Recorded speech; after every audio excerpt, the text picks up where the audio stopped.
Hello, everyone. Welcome to Flock Talk. I'm Erin Morgan. And I'm Stacey Sage, and we work for the members of the Ontario Sheep Farmers. Today, we are pleased to introduce Christoph Wand, Livestock Sustainability Specialist with the Ontario Ministry of Agriculture, Food and Agribusiness. Christoph has a strong background in agricultural science, having earned his Bachelor of Science in Nutritional Sciences and Master of Science in Animal Science from the University of Guelph. Since joining OMAFA in 1998, Christoph has played a key role in advancing environmental sustainability within the livestock sector. His work includes contributions to the Environmental Farm Plan and various funding and policy programs. Christoph's expertise in nutrition, economic sustainability, and greenhouse gas mitigation has been recognized through his participation in national and industry-led committees.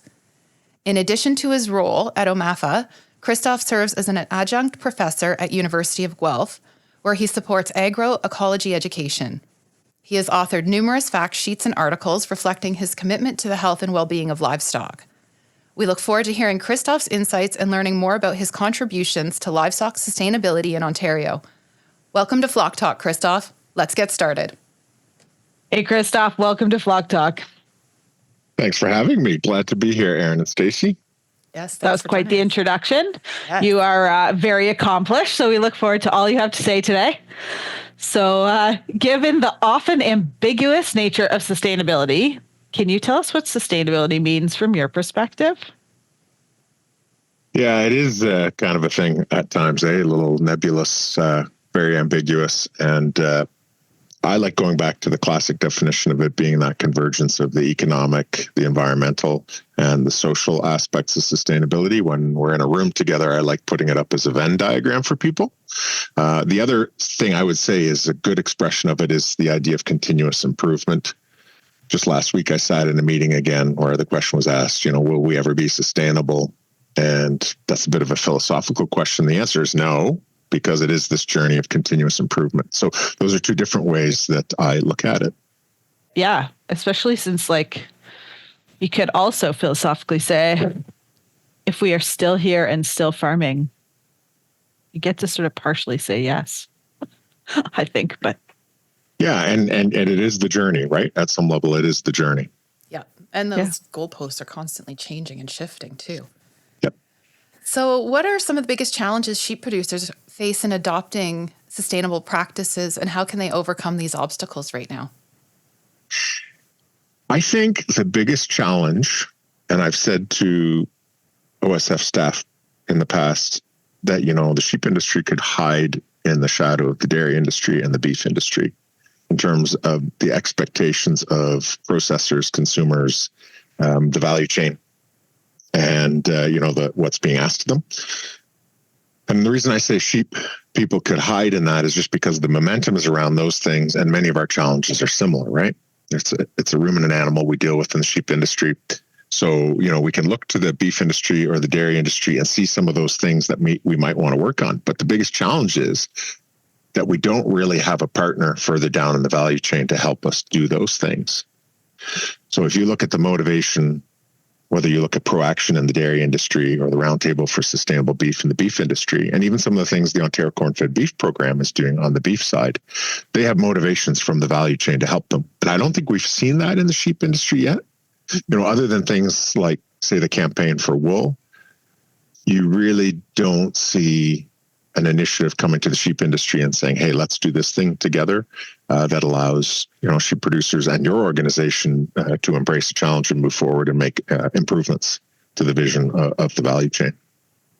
So if we were to look at, making an improvement and as a sheep industry, is there low-hanging fruit? Are there some practices that sheep producers should be looking at, that our organization should be potentially looking at to implement to reduce our environmental footprint or be more sustainable as a sector? And to those, again, if you wanted to make changes, I think we would look to the things the dairy industry has done. And, they have a research budget and could do things, and the beef industry has done, and they have a research budget and can do things. And some of those classical things around manure management, reduction of methane production on farm. So basically, efficient use of resources on the farm. Those would be environmentally the things I would look to in sheep. I think what is unique in livestock work compared to, say, horticulture or field crops is clearly this intersection around social expectations and animal welfare. So, on the social front, I would say, clearly, the continued commitment to animal welfare in the sheep industry would be where you'd want to be as well. Excellent. So continuing on that and touching on nutrition, what would you say nutrition management plays in sustainable sheep farming, and how can producers optimize feed efficiency to reduce their waste? So obviously you're going to get the bias of a person who spent a lot of time doing nutrition work. We look at whether it's from a cost perspective, or if you look at any of the footprinting work, including OSF's own footprinting work that it has done, we know that feeds and the growing of feeds, the using of feeds, the manure that comes out the other end of the animal is the biggest part of both the financial and the environmental footprint of livestock species in general. So the ability to use feeds effectively, efficiently, having diets that are formulated properly so we're not, using excess protein when we don't need it, right? Excess protein means excess nitrogen, whether it's in the manure or in the feed crop system coming up to it. And nitrogen has pretty significant consequences environmentally. So that's one thing we want to do. We don't want to be willy-nilly about protein usage, and we want to be effective with energy usage too, right? Which in the sheep is going to be either starch in the form of grains or fiber in the form of your forages. So the effective use of those reduces your footprint all along, whether on the cropping system coming into the animal again, in the barn, or in the resulting manure going out. Like, that's the easiest way to bring the footprint of all that down, is effective use of those nutrients and those feedstuffs all the way through. It is that simple at some level, right? Proper diet formulation, proper feed provision to make that work well. Yeah, well, and at the end of the day, managing those things are also good business, right? So, it's not like you're going out of your way to do something for the environment that doesn't also benefit. Yeah, and some of the subtleties, where you get beyond that, is things like covering manure storages, timing of manure usage. There are periods of time where protein feedstuffs are cheap. Like, we've gone through periods of time where distillers grain was as cheap or cheaper than corn, and so we saw a lot of that going into livestock diets in general, not just sheep. But there was times where we were feeding excesses of protein to those animals, and so there comes this little bit of tension that sometimes when we have a cheap feedstuff, if we're looking at it strictly from a nitrogen or a greenhouse gas perspective, there was times where, adding more distillers grains to the diet might not have been the right thing to do. So those are subtle examples where it changes. But yeah, on the whole, if we're managing money and feed resources, the feed pile properly and the manure pile properly, then we're getting a long way towards those goals. Amazing. And then on the social side of sustainability, so how important is community collaboration to achieve sustainability goals? And what role can sheep producers play in fostering a more sustainable agricultural community? So that's, this comes back to this area where I see that there's a bit of a liability. Let me restate that. This is an area where I see that there's a weakness for the sheep industry. Because in all these other commodities that you see this work going forward, and it doesn't matter whether you're talking about palm oil or soy or beef, we tend to see this roundtable approach, right?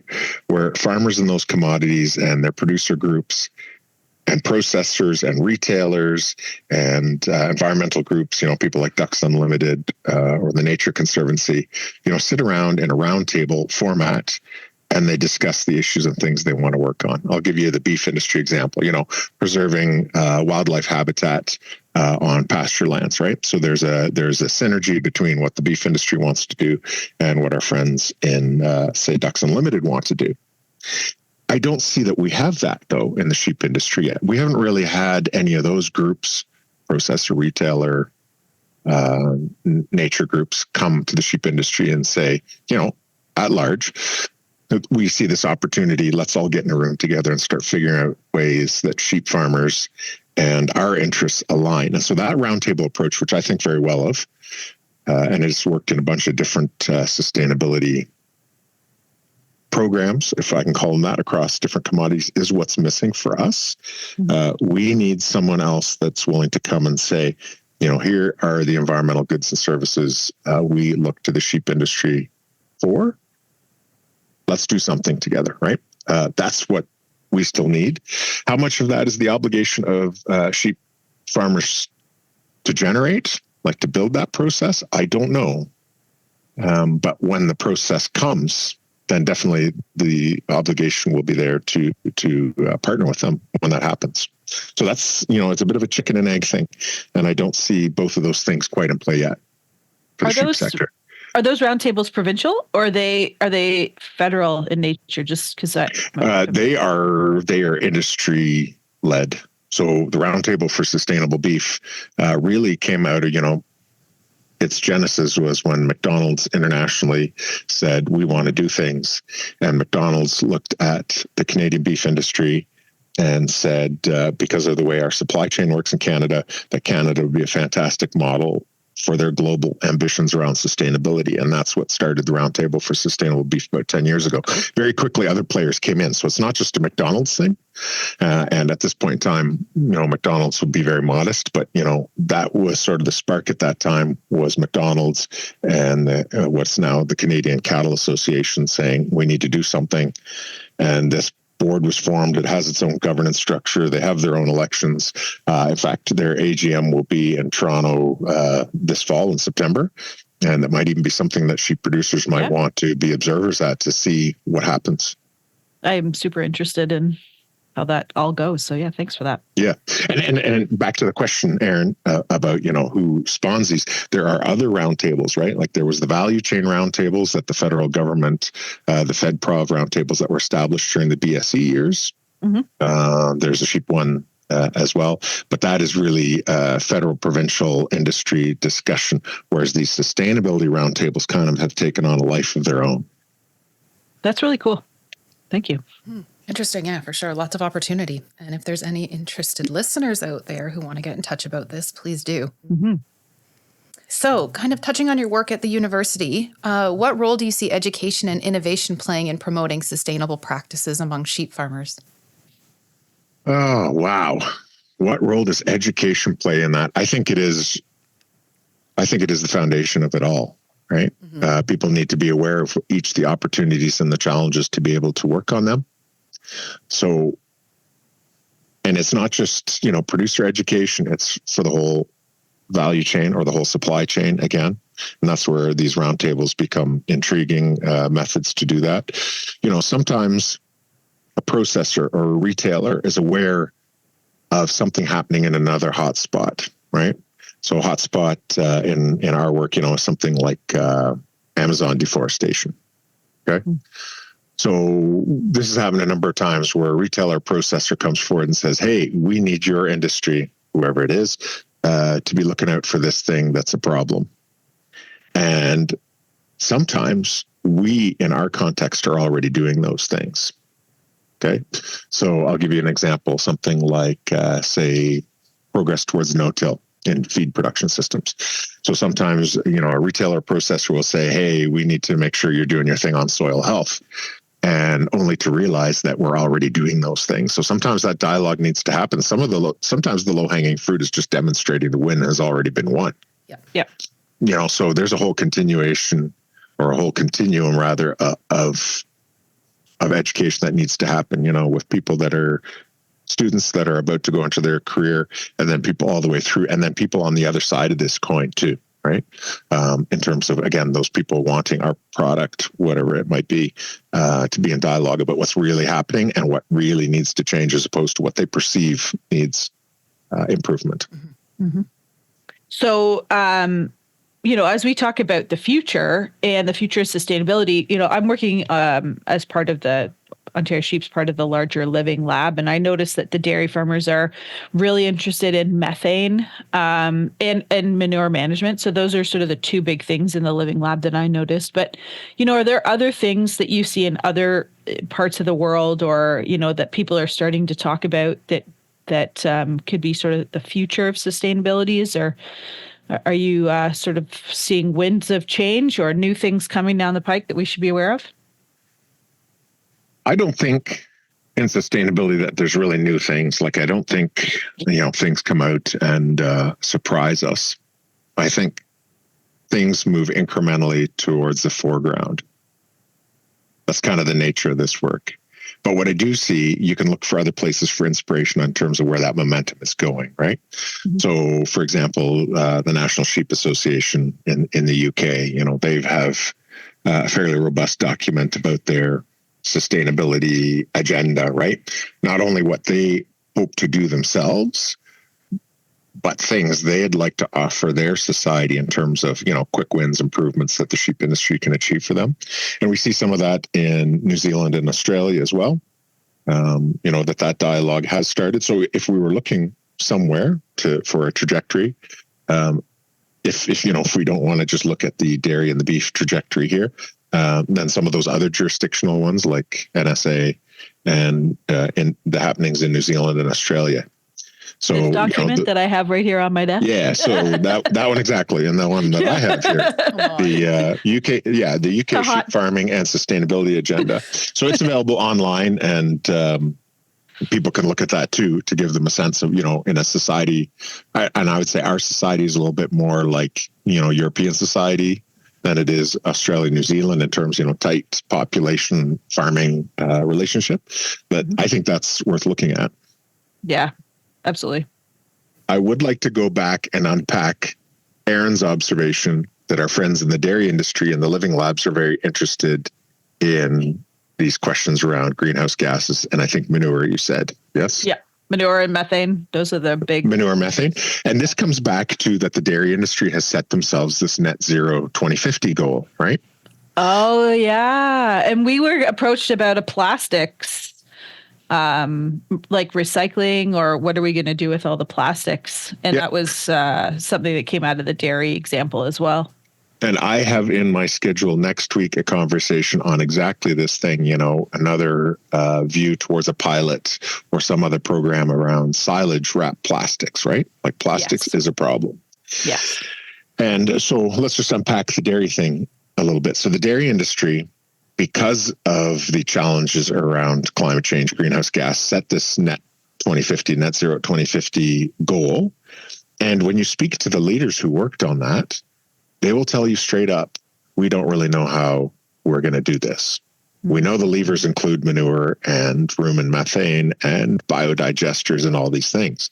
So they have a sense of what it'll be, and that they'll have to be doing a lot more, cover cropping and, keeping land covered and carbon sequestration.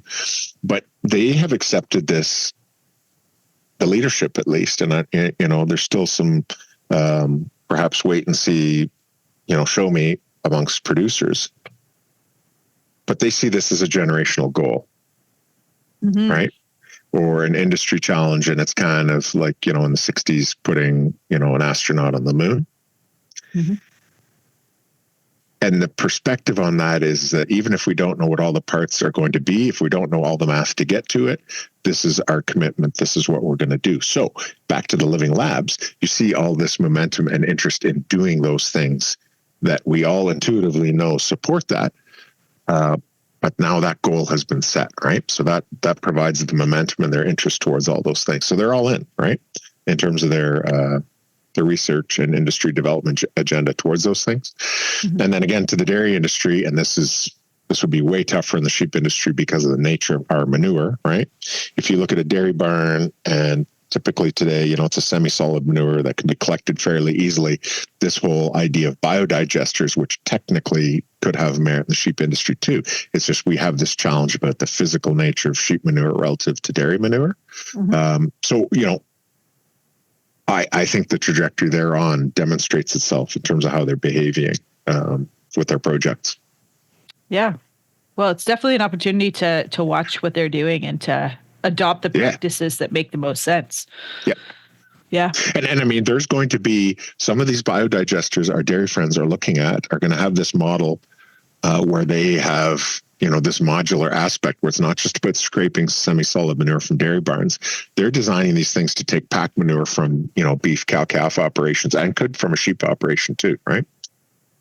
That will, kind of having a system you can macerate it to go into a biodigester will allow that to happen even for the sheep industry if we really wanted. Yep.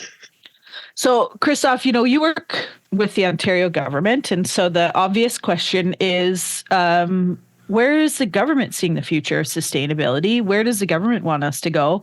And are there programs in place? Is there some guidance the government is giving us in steering us in the direction with granting programs and things like that? I know that there's some RALP programs that have recently been announced. So, what direction is the government taking us in?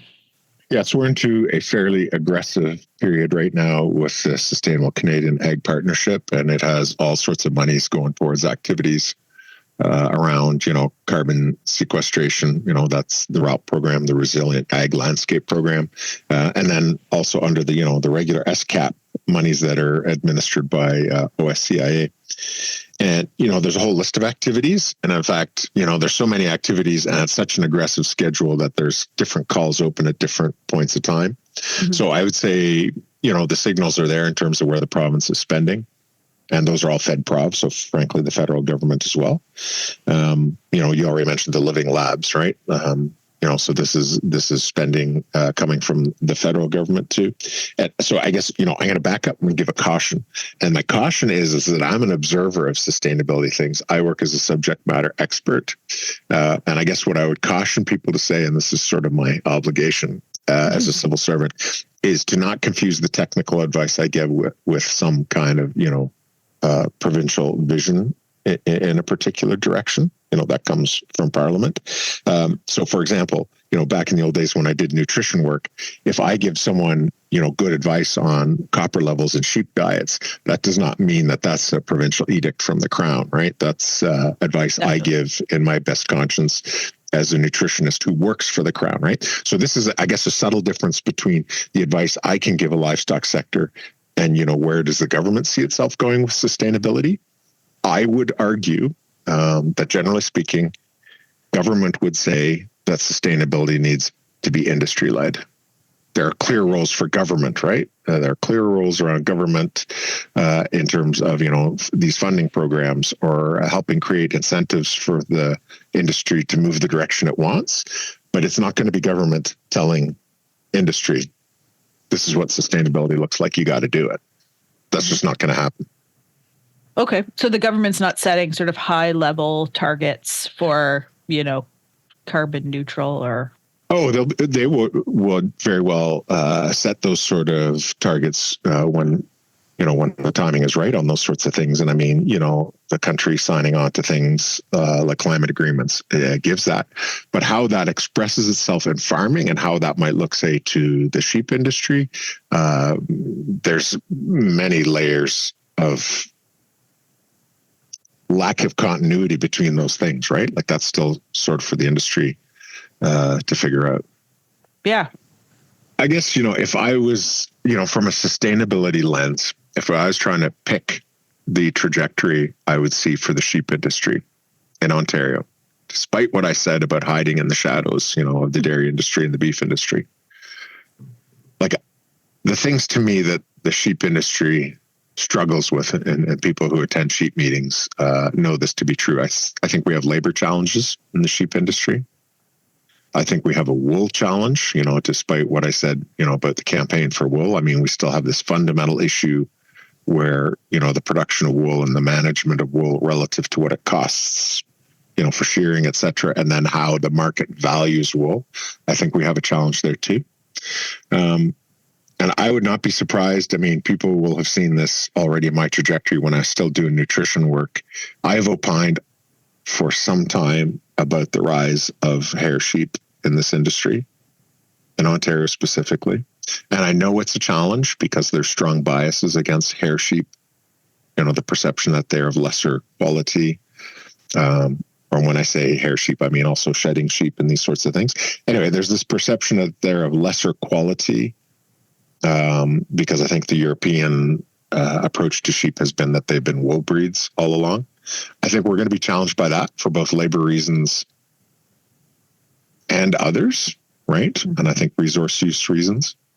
I think that's going to be a change our industry is going to have to make probably in the next 10 to 20 years. And I see this other intersection, with our consumers, because so much of our product is going to be going into a halal market. I think we're going to have keep a strong eye around these questions around what does slaughter look like for these different markets, because I think we risk ourselves the concern of having a welfare liability there if we don't have that all on board. So those are the two things I see going forward that, could be hot spots or opportunities for the industry. This question about, do we have the right genetics in place to do what this industry needs to do? And do we have the right processing facilities in place for what our consumers need us to do? Yep. All really great questions about the future of our industry. Absolutely. Thanks, Christoph. Lots No to problem. think about. Absolutely. Yeah. Thanks for joining us on Flock Talk today. You're very welcome. Good luck thinking about that. I'm sorry if I was too philosophical, but No, this is kind of what I do. Yeah, no, it's a great way to end the podcast with lots to think about. absolutely. Hey, Stacey, what's new at Ontario Sheep Farmers? One event we would really like to feature is Field Day 2025. That's going to be hosted by Ontario sheep farmers and large flock operators. This is an event that's going to be open to commercial sheep farmers and those aspiring to be. It will be held on July 24th at Orono Fairgrounds. Stay tuned for more details on that and pop back into ontariosheep.org/events to see the latest updates for that event. Thanks so much. Thank you for listening. If you enjoyed this episode of Flock Talk, please subscribe through your podcast app to receive alerts for our future episodes. And please share our podcast with your friends. And for more Ontario Sheep Farmers content, follow us on social media at Ontario Sheep Farmers on Instagram and Facebook, at Ontario Sheep on X, and visit our website at ontariosheep.org. Thanks for listening.